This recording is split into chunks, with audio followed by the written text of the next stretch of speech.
A total solar eclipse is visible through the clouds as seen from Vagar in the Faroe Islands in March 2015. Eric Adams App. You might think that, after thousands of years of observing total solar eclipses, science-minded folks would have exhausted what can be learned from this awesome natural spectacle. You would be wrong. I get asked all the time, why are we still doing eclipses for scientific purposes, says Jay Pasachev, an astronomer at Williams College in Massachusetts, who chairs the International Astronomical Union's working group on solar eclipses. There are still whole parts of the sun that can't be seen from satellites and that we just see better at eclipses.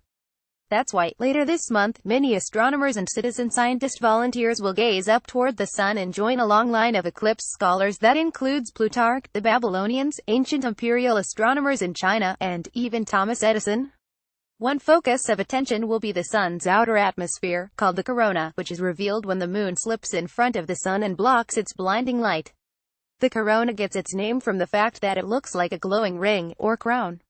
The corona, I think, is the most beautiful thing you can see in the sky, says Matt Penn, an astronomer at the National Solar Observatory in Arizona. The corona is just fantastic and filamentary and delicate and awesome. Now, scientists have ways to look at the corona any old time. They can put a disk in their telescopes to create an artificial eclipse. But the moon can do something those little disks can't. When it perfectly aligns to block the sun, it exposes the innermost part of corona. The inner corona is particularly interesting to researchers because there is a lot of activity there related to so-called space weather, which can affect Earth's electric grids and communication systems. But the moon moves more quickly than researchers would like. From any given spot on the ground, Penn says, the view of the inner corona lasts for just a couple of minutes while the moon is totally blocking the sun. And the corona is big. It changes, but slowly, and in 2 minutes you can't really see changes that we want to study in the solar wind, he adds. That's why Penn has been organizing Citizen Kate, the Continental America Telescopic Eclipse Experiment. Trained volunteers will be positioned at 68 sites across the entire 2,500-mile path of the total eclipse. As the moon's shadow crosses the country, the volunteers will use identical telescopes to take photos of the corona. With that many telescopes, you can get continuous coverage of the eclipse from coast to coast during totality, says Bob Baer of Southern Illinois University, another member of the Kate team. When the images get stitched together into a continuous movie, Penn says, we can observe the corona for 93 minutes and therefore see changes that we wouldn't normally otherwise detect. In addition to ground-based telescopes, researchers working on other projects will watch the eclipse with the help of satellites, airplanes and high-altitude balloons.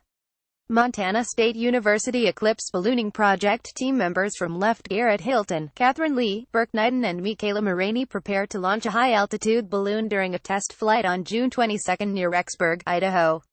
During the August 21 solar eclipse, teams across the nation will live-stream video footage of the eclipse as part of the MSULD project. Kelly Gorham, Montana State University. More than 50 balloons will send back live video of the eclipse from the edge of space, and balloons will also collect information about the Earth's atmosphere, says Angela Desjardins of Montana State University, who runs the Eclipse Ballooning Project. Normally the atmosphere experiences change with night and day, she says, but the eclipse coming across the country, in a dark shadow at an average of about 1,500 miles per hour, is going to set up waves in the atmosphere. She says the balloons will monitor changes in temperature and other atmospheric features.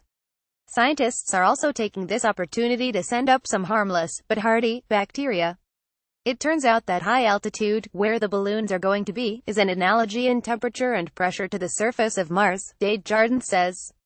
During an eclipse, NASA says it's even more Mars-like, so scientists want to test how life reacts to such an alien environment.